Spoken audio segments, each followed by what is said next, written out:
Hello friends, आज हम mensuration का नेक्स्ट टॉपिक देखेंगे।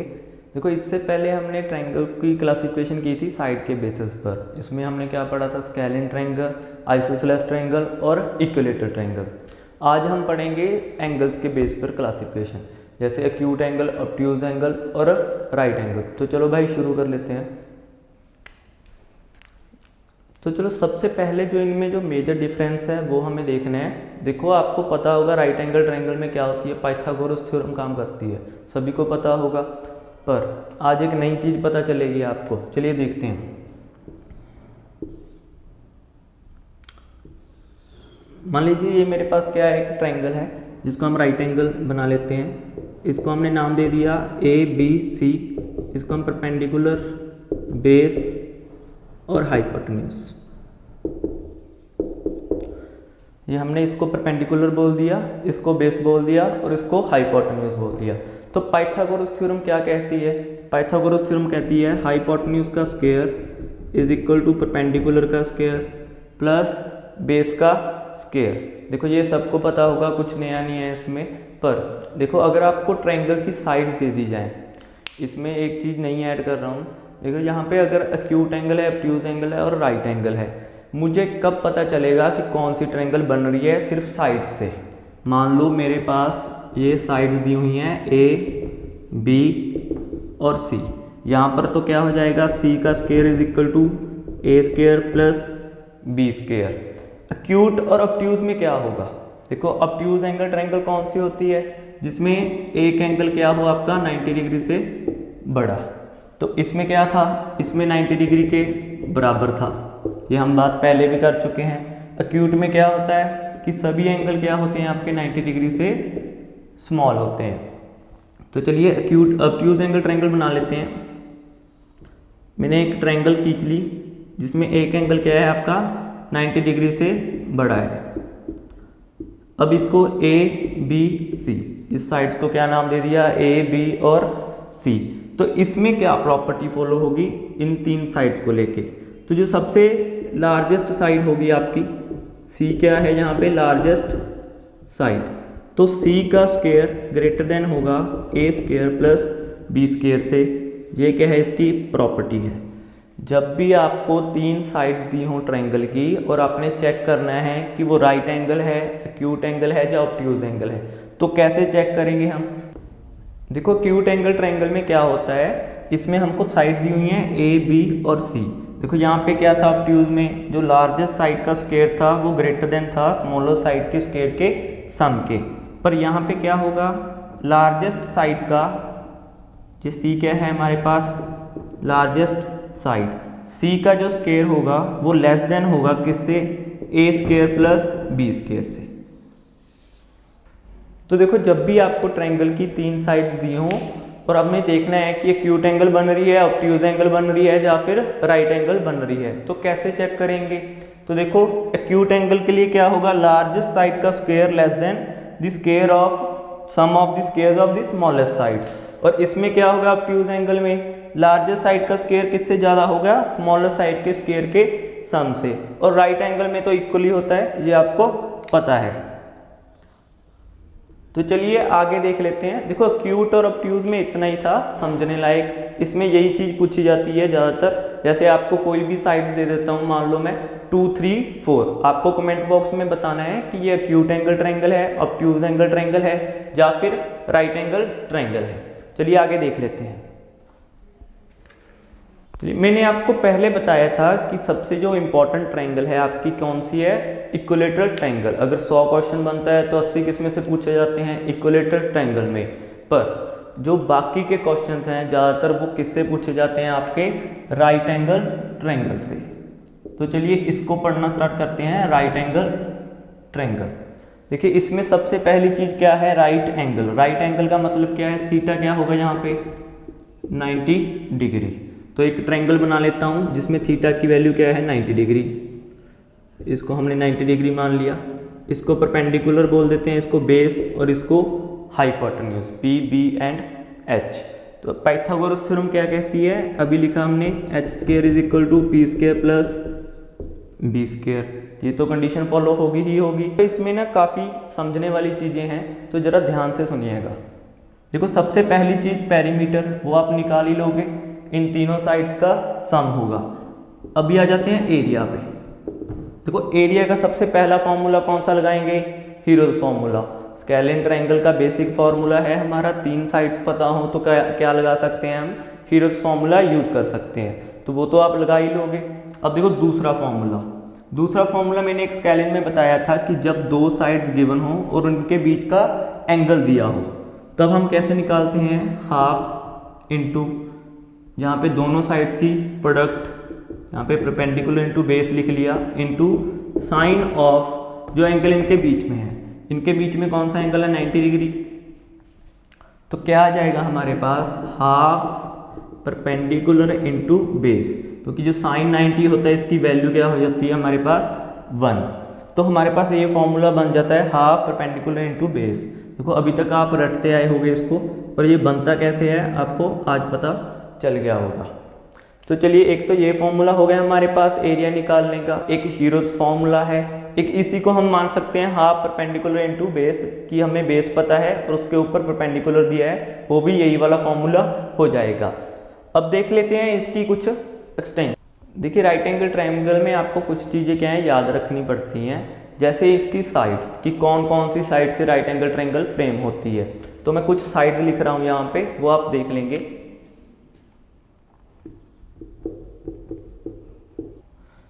तो देखो ये कुछ साइड्स हैं जो क्या है आपको याद ही रखनी पड़ेंगी। अगर एक बार इनको ध्यान से देख लोगे तो आपको ये एग्जाम में याद रह जाएंगी। देखो इसको याद रखने का मकसद क्या है, कई बार हमको सिर्फ साइड्स दे देता है एग्जाम में और उससे एरिया पूछ लेता है, या फिर आगे जो भी चीज़ें करेंगे हम वो पूछ लेता है। अगर आपको ये साइड्स का पता है कि इससे क्या बनता है, राइट एंगल ट्रायंगल बनती है, तो आपका एरिया निकालना बिल्कुल ईजी हो जाता है। कैसे निकालोगे, हाफ परपेंडिकुलर इंटू बेस, बस आपको 2 स्मॉलेस्ट साइड चाहिए, उनकी प्रोडक्ट बाय 2 कर दोगे तो आपको क्या आ जाएगा, area of the right angle triangle.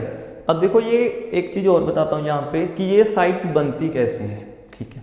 तो देखा हमारे पास जब पहले क्या हो, ऑड स्मॉलेस्ट साइड गिवन हो, हमारे पास क्या हो, ऑड स्मॉलेस्ट साइड गिवन हो, जैसे हमारे पास मान लो ये 3 दिया हुआ है, तब हम क्या करेंगे, 3 क्या है, एक साइड गिवन है हमें, इसका हम क्या कर देंगे, स्क्वायर करेंगे तो क्या आ जाएगा हमारे पास 9, 3 का स्क्वायर किया तो क्या आ गया 9। अब 9 को हमने ऐसे 2 पार्ट्स में डिवाइड करना होता है कि जिसका डिफरेंस क्या हो 1। जब भी आपको ऑड स्मॉलेस्ट साइड दी है तो उससे कैसे निकालना है, 3 का स्क्वायर 9 या 9, और 9 को आपने 2 पार्ट्स में डिवाइड करना है जिनका डिफरेंस क्या हो 1। तो हमारे पास ये 2 साइड्स आ जाती हैं 4 और 5।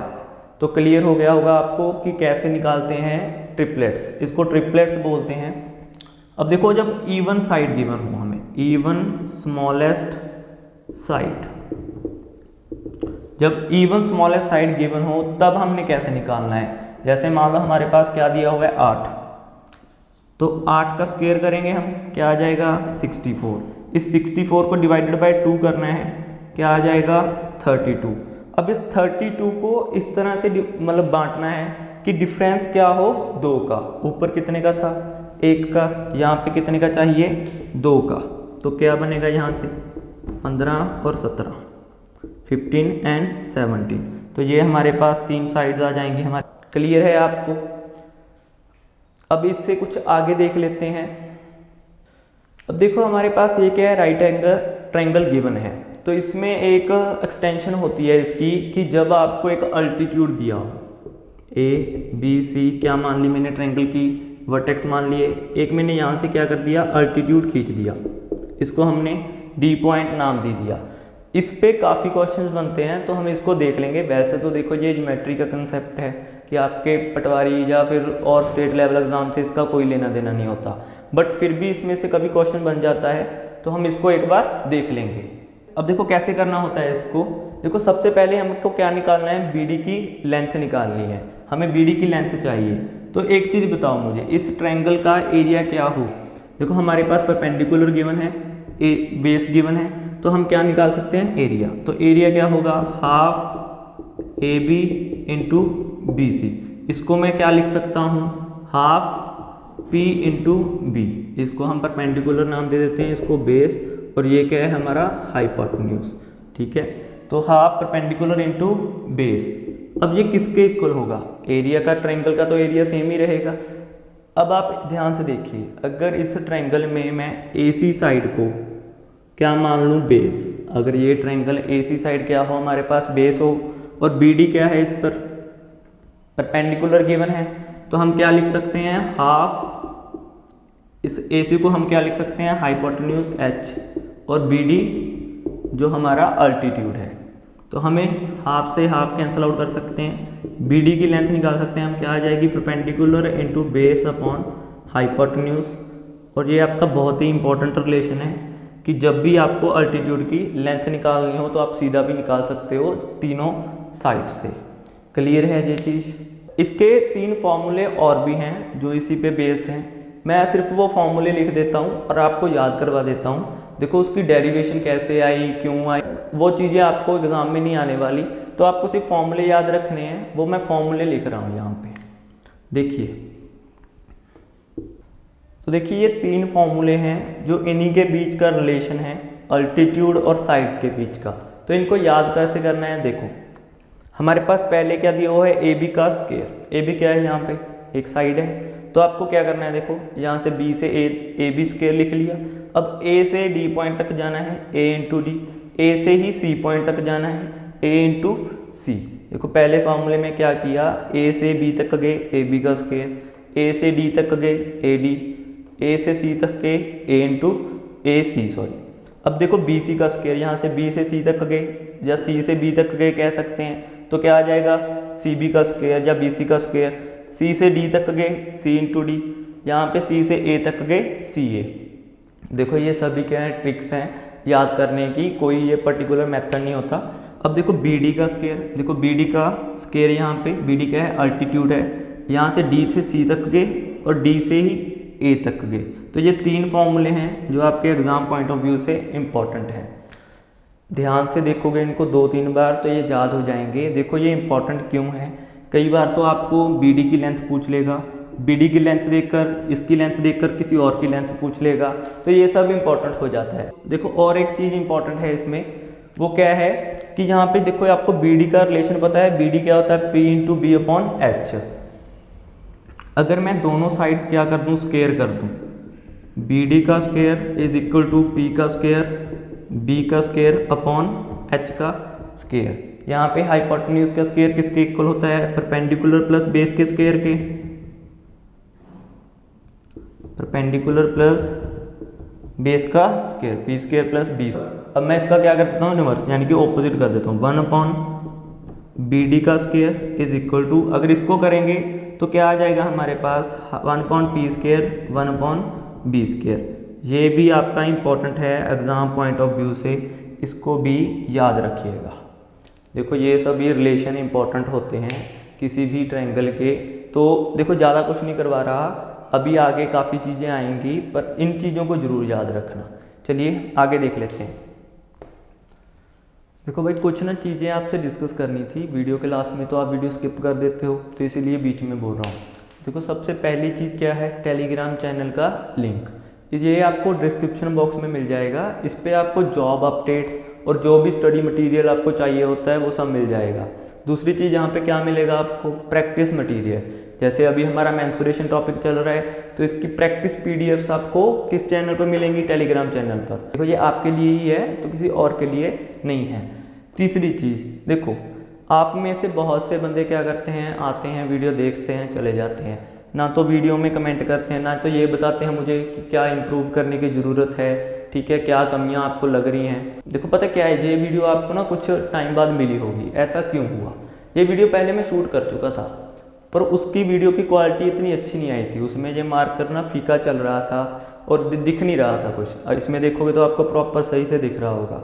तो क्या किया मैंने, वीडियो फिर से शूट किया है ये। देखो भाई मेहनत लगती है किसी भी चीज़ को बनाने के लिए, ऐसा नहीं है कि मैं आपको एहसान कर रहा हूँ या कुछ कर रहा हूँ, पर जब मैं कुछ एफर्ट कर रहा हूँ तो आप भी थोड़ा सा एफर्ट कीजिए। देखो तीसरा क्या है, आपको शेयर करना है। शेयर क्यों करना है? देखो आपको पता है कि इस टाइम क्या माहौल है, एक भी इंस्टीट्यूट नहीं खुला और शायद आके 2-3 महीने या पता नहीं कितना टाइम ना खुले, तो आपको ये शेयर करने से क्या होगा, देखो किसी ना किसी की हेल्प हो जाएगी। जो ऐसा बंदा जो फीस वगैरह अफोर्ड नहीं कर सकता कोचिंग इंस्टीट्यूट्स की, तो उसको क्या होगी, हेल्प हो जाएगी। देखो भाई करना ना करना ये तो आपकी मर्जी है, पर मेरे एंड से जो मैं कर सकता हूँ वो मैं कर रहा हूँ, और आपके एंड से जो मुझे उम्मीद है कि आप कर सकते हो, तो वही उसी के लिए आपको बोल रहा हूँ। चलिए आगे देख लेते हैं जो इसके टॉपिक्स हैं। अब देखो भाई एंगल और साइड के बीच में क्या रिलेशन होता है एक ट्रायंगल में। मान लो हमारे पास ट्रायंगल गिवन है, ठीक है, ए बी, और इसके हमको 3 एंगल दिए हुए हैं, 70 डिग्री, 40 डिग्री एंड ये भी हमको दिया हुआ है 70 डिग्री। तो आपको क्या पूछेगा कि इनकी साइड्स के बीच में क्या रिलेशन है। इनकी साइड दी हुई है आपको ए बी एंड सी, इनमें आपको रिलेशन पूछ लेगा कि क्या ये बड़ी है, कौन सी बड़ी है, कौन सी स्मॉलेस्ट है। तो देखो कैसे देखेंगे, पहले मैं ऑप्शन लिख देता हूँ, C is greater than B is. देखो हमारे पास ये 4 ऑप्शन गिवन है, तो इसको हमने कैसे करना होता है। जब भी आपको एंगल्स गिवन हो साइड ट्रायंगल के और अपने साइड्स के बीच में रिलेशन देखना है, तो देखो जो भी एंगल सबसे बड़ा होगा उसके ऑपोजिट वाली साइड भी क्या होगी, सबसे बड़ी हो जाएगी। यहाँ पे ये वाला एंगल कितना है 70 डिग्री, तो इसके ऑपोजिट साइड कौन सी है, ए। सबसे पहले मैं इसको लिख लेता हूँ, ठीक है, ए को। अब और कोई एंगल है इसके बड़ा या इससे बड़ा या इसके बराबर, हाँ है एक 70 डिग्री, तो 70 डिग्री की ऑपोजिट साइड कौन सी है, सी। तो ये भी दोनों क्या होंगे, इक्वल होंगे। देखो अगर एंगल बड़ा है तो बड़ी साइड होगी, अगर एंगल इक्वल है दोनों तो उनकी साइड्स भी क्या होगी, इक्वल हो जाएंगी। तो यहाँ पे ए इज इक्वल टू सी। अब देखो थर्ड का क्या बच गया हमारे पास, 40 डिग्री। 40 डिग्री के बराबर ऑपोजिट साइड कौन सी है, बी। तो ये क्या होगी, स्मॉलेस्ट होगी, ठीक है। ये क्यों हुई स्मॉलेस्ट, क्योंकि 70 डिग्री एंगल बड़ा है 40 डिग्री से, तो इसके ऑपोजिट साइड क्या है, बड़ी होंगी। ए और सी बड़ी हैं किससे, बी से। तो हमारे पास एक ऑप्शन है सिर्फ डी वाली जो क्या है सेटिस्फाई कर रही है। तो ये था हमारा एंगल और साइड के बीच में रिलेशन। इसके बाद हम एक और कंसेप्ट देख लेते हैं जो ट्रायंगल का बचा था। चलिए देखो हमारे पास एक ट्रायंगल गिवन है ए बी सी, और एक ये मैंने एक लाइन खींची है ए डी। ये क्या कर रही है, ए डी इस बी सी बेस को ए रेशो बी में डिवाइड कर रही है। ए रेशो बी कुछ भी वैल्यू हो सकती है, 2:3, 3:5, कुछ भी मान सकते हो आप। तो ये क्या है, ए रेशो बी में डिवाइड कर रही है। देखो इसकी प्रॉपर्टी क्या होती है कि जब भी कोई साइड ऐसे, ठीक है, कि एक सेम वर्टेक्स से निकली हुई है, बेस को किसी रेशो में डिवाइड करती है, तो आपका जो एरिया होता है ट्रायंगल्स का, एरिया किस किस ट्रायंगल का, A B D, area of triangle A D C, ये भी उसी रेशो में डिवाइड हो जाता है, ए रेशो बी में। देखो ये कैसे होता है, क्यों होता है ये, देखो इसका क्या रीज़न है। एरिया का फॉर्मूला क्या था हमारे पास, हाफ बेस इंटू हाइट, यही था, हाफ बेस इंटू हाइट। इस ट्रायंगल में अगर मैं ये 2 ट्रायंगल्स देखूं, एक ये वाली ट्रायंगल, एक दूसरी ये वाली ट्रायंगल, मुझे बस इतना बताओ इन दोनों में हाइट चेंज हुई, नहीं हुई। इसकी हाइट भी सेम है, इसकी हाइट भी सेम है, पर बेस दोनों के डिफरेंट है। तो जब भी हम इसका एरिया का फॉर्मूला पुट करेंगे यहाँ पे, बेस क्या होंगे, डिफरेंट हो जाएंगे। हाफ से तो कुछ फर्क पड़ेगा नहीं, पर हाइट क्या है, वो भी सेम है। तो जो बेस की रेशो होगी वही क्या हो जाएगी हमारे पास, एरिया की रेशो। देखो इस पे बेस पे एक क्वेश्चन दे रहा हूँ, उसको आपने करना है। तो देखो क्वेश्चन क्या है हमारे पास, एक आपको रेक्टेंगल दी हुई है, एक बीच में ये डी ई पॉइंट दिया हुआ है, ई पॉइंट, ठीक है।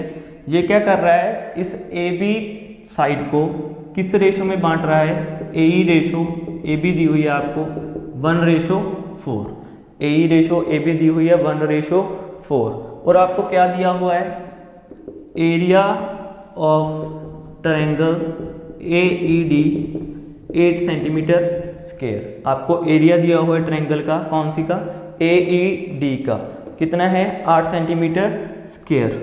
अब आपसे पूछा क्या है, आपको रेक्टेंगल का एरिया फाइंड आउट करना है, ए बी सी डी का एरिया फाइंड आउट करना है। देखो ये भी आप क्या बताएंगे, कमेंट बॉक्स में इसका आंसर बताएंगे। और देखो जब मैं कहता हूँ ना कमेंट बॉक्स में आंसर बताए, तो डरा मत कीजिए आंसर बताने से कि मेरा गलत हो जाएगा या मेरी बेइज्जती वगैरह हो जाएगी, कुछ नहीं होता इससे। अगर कुछ गलती करोगे तभी सीखोगे, ठीक है। तो चलिए भाई आज इतना ही रखते हैं। होप है आपको समझ आया होगा और इसका ज़रूर बताइएगा कमेंट में कि कैसा लगा आपको ये वीडियो। Thank you.